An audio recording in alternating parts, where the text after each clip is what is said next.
جی میں شمسہ علی صاحب آپ کیا رسپونڈ کریں گی؟ وہ تو کہہ رہے ہیں کہ مافیاز جو ہیں وہ واقعی موجود ہیں لیکن وہ پرائم منسٹر کے دائیں بائیں ہیں اور انہوں نے مثالیں بھی دی، نام لے لے کے دیکھیں بتایا۔ نا جی، جو جن کے نام لیے میں تو کہتی ہوں ضرور ان کے عدالتیں ہیں، جائیں ان کے خلاف کوئی قدم اٹھائے نا۔ ہم تو جب کسی کو یہ کہتے تھے حکومت نے کرنا ہے، نہیں نہیں احتساب نہیں کے ایسا نہیں لیے ہوتا۔ آپ نے خود کہا تھا کہ یہ ہم اپنی مثالیں سیٹ کریں گے۔ بات سنیں، اگر جہانگیر ترین صاحب کو آپ نے خود کہا اور ان کے خلاف کیا احتساب میں آپ کو یہ بتانا چاہ رہی ہوں کہ اگر ہم نے ایکشن پورا نہیں لیا، اگر یہ سمجھتے ہیں تو عدالتیں تو کھلی ہیں، یہ بھی تو جا کے ان کے خلاف اپنی پبلک کے لیے جا سکتے ہیں، کیوں نہیں جاتے؟ سب کے خلاف جائیں بھی شک ضرور جانا چاہیے۔ میں آپ کو تھوڑی سی ایک بات عرض کر رہی تھی، میں بتا آپ کو یہ رہی تھی کہ یہ ہمارے ساتھ ہوا کیا ہوا ہے کہ 70 سال سے ہمارا ملک بنا ہوا ہے۔ انڈیا جو ہے اس کا کتنا فارن ایکسچینج ہے جی؟ 600 ارب روپے کا، ٹھیک ہے جی۔ بنگلہ دیش ابھی ہمارے 50 سال ہوئے اس کو بنے، ہمارے ملک کا حصہ تھا، اس کا ہے 40 بلین، اور ہمیں یہ کیا دے کے گئے تھے؟ 8 بلین۔ یہ بات نہیں میری، پلیز چلے آپ کی یہ بات مان لیں، آپ کی یہ بات مان لیتے ہیں نا کہ وہ آپ کو فارن ریزرو بہت کم دے نہیں، تو ہم کس سر پہ کھڑے ہوں؟ مجھے بتائیں، جو گھر ویسے کنگلا ہوا ہو اس کو کوئی نہ تو اس کے ساتھ بات کرتا ہے۔ 3 سال تک تو لوگوں نے یہ باتیں سن لی نا کہ یہ کھا گئے، یہ چور ہو گئے۔ جیسے یہ انفلیشن کی بات بتا رہے ہیں، جیسے وہ لوگ سنتے ہیں ہماری بھی بات سنیں۔ ہم اس کو کھینچ تان کے فارن ایکسچینج جو ریزرو ہے 20 21 22 تک لے کے گئے ہیں۔ اس کا فائدہ کیا ہوا؟ عام آدمی کو کیا فائدہ؟ اب انڈیا جو ہے اس کے ساتھ کیوں لوگ اس کے آگے زیادہ مائل ہوتے ہیں؟ بنگلہ دیش کو اچھا کہتے ہیں، ان کو پتا ہے کہ ان کے گھر میں کہنے جدے کاردانے ہوتے کملے بھی سیانے۔ تو بات یہ ہے کہ ان کو پتا ہے کہ ان کا کوئی بیس ہے، ان کا ہمارا کیا حالت ہے کہ ہم ایٹمی طاقت ہے اور ہمارا 8 بلین یہ چھوڑ کے گئے تھے۔ یہ تو وہ واویلا ہے نا میڈم جو میں کر رہا ہوں، جو لوگ کر رہے ہیں۔ آپ حکومت ہیں، حکومت بتائے کہ وہ کیا کر رہی ہے۔ میں نے بتایا کہ ہم 8 سے لے کے اس کو 20 21 تک لے کے گئے ہیں۔ اس کا عام آدمی کو کیا فائدہ ہوا؟ یہ جو اعداد و شمار ہے اس سے تو گھی سستا نہیں ہوا، نہ اس سے پیٹرول سستا ہوا، نہ دالیں سستی ہوئی۔ دیکھیں ہمارا تو ملک ویسے اس حالت میں تھا جب یہ ہمیں ملک ملا۔ ایون جو سب سے امیر ملک ہے امریکہ میں، دیکھیں جب ہر جگہ پہ آپ دیکھیں سوشل میڈیا میں آ رہا ہے کہ ہم پیٹرول جو ہے سب سے زیادہ ہائیسٹ، اس وقت سب سے مہنگا پیٹرول آج تک نہیں ہوا۔ اب 50 سال سے انفلیشن اب کیا کریں؟ صبر شکر کر لیں کہ یہ ایسے ہی ہے؟ حنیف صاحب بالکل بھی ایسے نہیں ہے اور ہونا بھی نہیں چاہیے۔ بالکل حکومت کا کام ہے کہ جیسے انہوں نے جیسے بتایا میاں صاحب نے کہ جی یہاں پہ ہمارے میجسٹریٹس ہیں، وہ دیکھیں ہر پروونس اپنے کنٹرول۔ تو یہ تو ہم کہہ رہے ہیں نا، حکومت کیوں نہیں کر رہی؟ کیوں نہیں؟ چلیں یہ فوڈ آئٹمز تو ہماری لوکل آئٹمز ہیں نا۔ دیکھیں نا بالکل اب یہ سبزی مہنگی ہونے کا ڈالر کے ساتھ اتنا تعلق نہیں ہے، بالکل نہیں ہے۔ تو یہ کیوں نہیں پنجاب حکومت کر رہی؟ میں آپ کو یہ بتانے کی کوشش کر رہی ہوں کہ ابھی اس پہ بھی ہم نے جو ہے جتنا کنٹرول کر سکتے ہیں، جیسے آپ نے کہا مافیاز کچھ وہاں پہ بھی ہیں۔ دوسرا یہ ہے کہ اب جیسے انہوں نے یہ وہ ٹارگیٹڈ ایک سبسڈی دینے کی انہوں نے بات کیا وزیر اعظم صاحب نے کہ قریباً 2 کروڑ گھرانے ہوں گے، اس میں تقریباً 13 کروڑ لوگ بن جائیں گے جن کو کہ یہ آٹا اور دال اور گھی جو ہے وہ اس کو 30% کم پہ دیں گے۔ سبسڈی قابل عمل ہے جو پلان کے پاس ہے؟ آپ ساری صورتحال کوشش ہے۔ ماضی میں ایک دفعہ کوئی ایک اسکیم آئی تھی، غالباً ایوب خان کا دور تھا، جس میں راشن کارڈ اسکیم آئی تھی۔ اس وقت وہ باقاعدہ کہہ رہے ہیں احساس راشن پروگرام جو ہے فوڈ آئٹمس میں، اب وہ کس حد تک کامیاب ہوتی ہے؟ کیونکہ اس وقت اس میں ثانیہ نشتر بھی کام کر رہی ہیں، آئی ٹی کا بھی یہ بہت بڑا کام ہے، نادرا اس میں انوالو ہوگی، بالکل ویریفیکیشن کیسے ہوگی۔ میں اس معاشرے میں ایک ایسا طبقہ بھی دیکھ رہا ہوں جو اس کھاتے میں آئے گا ہی نہیں، وہ بھی کروڑوں کی تعداد میں۔ یعنی اس میں اگر آپ یہ دیکھیں نا کہ ہمارے ہاں لوگ چونکہ ایک ملمہ کاری بھی چلتی ہے، وہ کس طرح کاؤنٹر چیک ہوگا، ری ویریفیکیشن کس طرح ہوگی۔ پھر جو سب سے بڑا ایشو ہے نا حنیف صاحب، وہ یہ ہے کہ ایسی سکیمز آتی ہیں، میں مانتا ہوں، لیکن آپ دیکھیں نا یوٹیلیٹی سٹورز کا تجربہ کو زیادہ کامیاب نہیں کیا، سستی روٹی کا ناکام ہوا، وہ ناکام ہوا۔ اب یوٹیلیٹی سٹورز میں اگر کوئی آدمی جا کے سفارش کرا کے چیز لے بھی لے غریب آدمی، اس کو کوالٹی میں کمپرومائز ہو جاتی ہے، کوالٹی بالکل ایسی۔ اور وہ جو لوگ ہیں دیکھیں پرائم منسٹر کو تازیانہ ہاتھ میں پکڑنا پڑے گا، یہ نہیں ہے کہ وہ اتنی آسانی سے، وہ پکڑا تو ہوا ہے لیکن برس عوام، لیکن وہ تازیانہ اور طرف چلا جاتا ہے نا، وہ ٹھیک ہے۔ میں کل بھی ایک پروگرام میں کہہ رہا تھا کہ وہ خاندان جو ماضی کے ہیں وہ دودھ کے دہائے کوئی بھی نہیں ہے، وہ دودھ کا دھولا کوئی نہیں ہے، کرپشن ہوئی ہے، بڑی میسو ہوئی ہے۔ لیکن کیا میں آج اگر میں وزیر اعظم ہوں تو میں کہوں بڑی کرپشن ہوئی ہے، جی اب لوگوں کو، اب بات یہ ہے نا یہ کیپیسٹی بلڈنگ کرنی پڑے گی۔ اداروں میں ایف آئی اے میں بھی کالی بھیڑیں ہیں، اداروں میں بھی ہیں, وہاں پہ پتہ نہیں کیا کیا پیسہ خرچ کر کے کرپٹ لوگ نکل جاتے ہیں. علی گور صاحب, یہ جو پکڑنی پڑے گی. سبسڈی دینے کا پروجیکٹ ہے پرائم منسٹر کا 2 کروڑ خاندانوں کو جو کہا گیا ہے, یہ قابل عمل ہے؟ قطعی طور پر قابل عمل نہیں ہے. دیکھیں وہ 120 ارب کہنے کو تو یہ لفظ ہے, لیکن آپ یہ دیکھیں نا کہ یہ 24 کروڑ عوام ہے تقریباً. اب 120 ارب کو بھی آپ نے کچھ خاندانوں کا کہا ہے کہ جناب اتنے کروڑ خاندانوں کو جو ہے وہ ہم دیں گے. اگر آپ 2 کروڑ لوگوں کو بھی دیتے ہیں تو اس کا مطلب ہے کہ باقی 20 کروڑ لوگ جو ہیں وہ مطلب ہے کہ یہ 2 کروڑ تک پہنچ جائے گا, یہ قابل عمل ہے؟ 2 کروڑ تک پیسے پہنچیں گے؟ قابل عمل نہیں ہے سر. کیا مجھے یہ بتائیں کہ یہ کہہ رہے کریانہ سٹوروں پہ, کریانہ سٹور والے کے پاس کو غریب 2-3 آئٹم لیے نا جن پر آپ نے کہا ہے, اس پر بھی وہ کون سا مفت مل جائے نہیں ہے غریب کو. وہ آپ نے کہا کہ ہم 15-20 روپے سستے دے دیں گے. پہلے آپ نے چینی کے لیے لوگوں کی لائنیں لگوا دی ہیں 1 کلو چینی کے لیے, تو 90% لوگ تو دکان پر جائیں گے نہیں. اور وہ کون کوڈ دکھائے, کسی کے پاس وہ کوئی اینڈرائڈ فون ہوگا نہیں ہوگا. مقصد یہ ہے کہ یہ تو بڑا کمپلیکیٹڈ سا اور ایسے ہی ایک لالی پاپ دینے والی بات ہے. ریلیف یہ ہوتا ہے جس طرح سے ہمارے ٹائم میں آپ بتائیں نا کہ چینی کا ریٹ کیا تھا, آٹے کا ریٹ کیا تھا. ہاں ریلیف دینا ہوتا تو آپ بار بار کہہ رہے ہیں نون لیگ والے وقت ہمارے دور میں چینی کا 27 روپے تھا مشرف صاحب کے زمانے میں, اور ان کی دفعہ 65 روپے ہو گیا تھا چینی. 65 بھی ہوگا, نہیں 150 اور 65 میں تو ڈبل ہو گیا نا. تو اب پھر اگر اب آپ دیکھیں ڈبل ہوا نا, یہ آپ دیکھ لیں اس زمانے کے ساتھ. اور اسی طرح یہ جو ان کا ڈالر تھا اس وقت 60 تھا مشرف صاحب کے زمانے میں, اور ان کے زمانے میں جو آگے 130 ہو گیا تھا. تو اس وقت کون سا کووڈ تھا, اس وقت کون سا کی دنیا میں انفلیشن تھی, 65 اور 150 دیکھیں ٹائم 65 اور 176 ڈبل ہو گیا نا بیٹا, ڈبل ہو گیا. وہ بھی ڈبل تھا, آپ کیسے بات کر رہے ہیں؟ 27 سے 65 ہو گیا آپ کا. 27 تھا مشرف صاحب کے زمانے میں, آپ کے زمانے میں 65 ہو گیا. میاں صاحب کو بریک لگنے کا, ایمرجنسی بریک مہنگائی کو لگنے کا کوئی فارمولا ہے؟ نہیں میں سمجھتا ہوں دیر ہو گئی ہے, اس لیے مشکل ہے بڑی. اس میں یہ ہونا چاہیے تھا. اور آج آپ 11 پر کھڑے ہیں اور فوڈ انفلیشن میں 20 پر کھڑے ہیں. آپ اس وقت تو کمپیریزن سے بھی زیادہ, پچھلے اگلوں کا کمپیریزن سے بھی زیادہ یہ ایمرجنسی مشکلات بڑھیں گی, دیر ہو گئی ہے ساری دنیا میں. لیکن اس میں ایک سیکٹر میں کام ہونا چاہیے, اور وہ سنا ہے کہ اب وہ کہہ رہے ہیں کہ 1 لاکھ نوکریاں پنجاب میں آغاز کر رہے ہیں, لیکن اس میں بھی لوگ ڈاؤٹ کر رہے ہیں. جب 9 من تیل ہوگا پھر ہی وہی کہہ رہا ہوں, جب لوگ ڈاؤٹ کر رہے ہیں اس میں بنیادی دیکھیں بنیادی میاں صاحب بریک لینی پڑ رہی ہے. ناظرین ایک بریک, اور بریک کے بعد یہ پروگرام جاری ہے اور بات کریں گے ہم بریک کے بعد پنجاب پولیس کی. میرے ساتھ رہیے گا.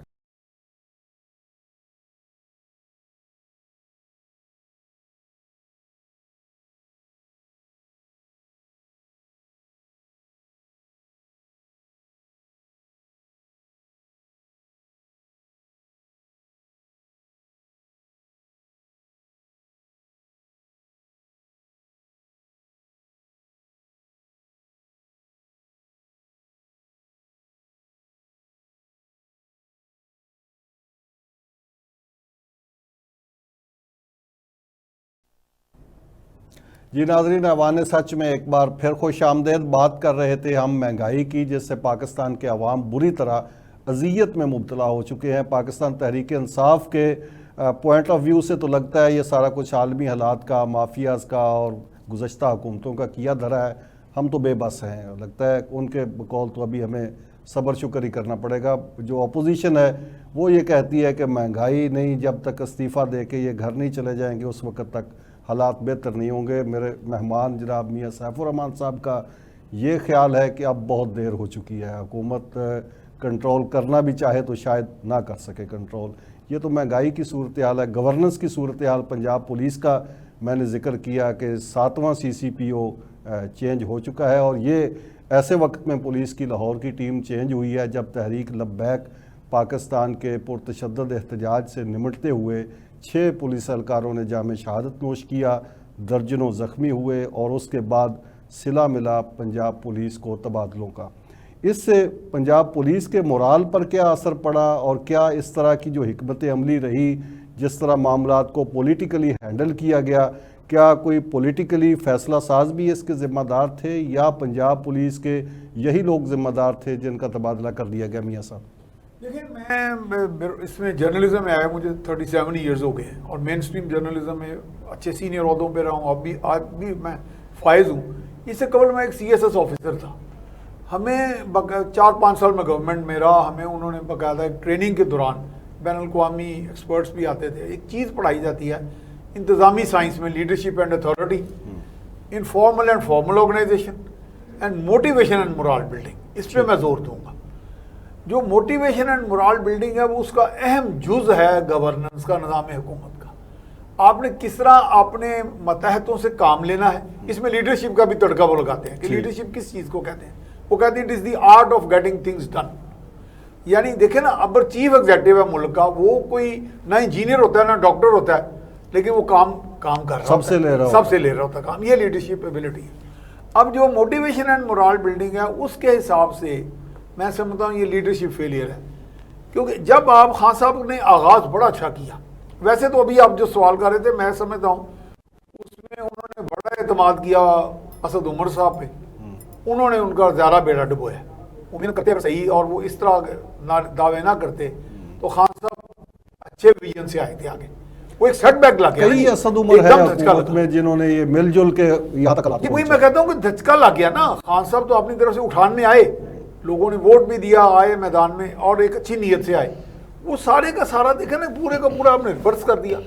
آپ نے اسی زوم میں یا سارا ٹیمپو ہی ٹوٹ گیا نا جی. پھر وہ دوبارہ دوسرا میرا یہ ویو ہے کہ حکومتیں جو پولیٹیکل پارٹیز مین سٹریم ہوتی ہیں نا، وہ اپنا ہوم ورک 22 سال سے کرتی رہتی ہیں. یہ خان صاحب کا بھی دعویٰ تھا، 22 سال والی بات بھی دعویٰ تھا کہ ہم نے کیا ایک ٹیم. میں کہتا ہوں 22 سال کام کرنا چاہیے تھا ان کے کور ٹیم کو، ان کو خود بھی، کہ اس کے اندر شیڈو گورنمنٹ کے طور پہ یہ منصوبے بناتے ہیں متبادل. دیکھیں ان کو ایمبیسڈرز بھی ملتے تھے، باہر کے ملکوں کی ڈگنیٹریز ملتی ہیں.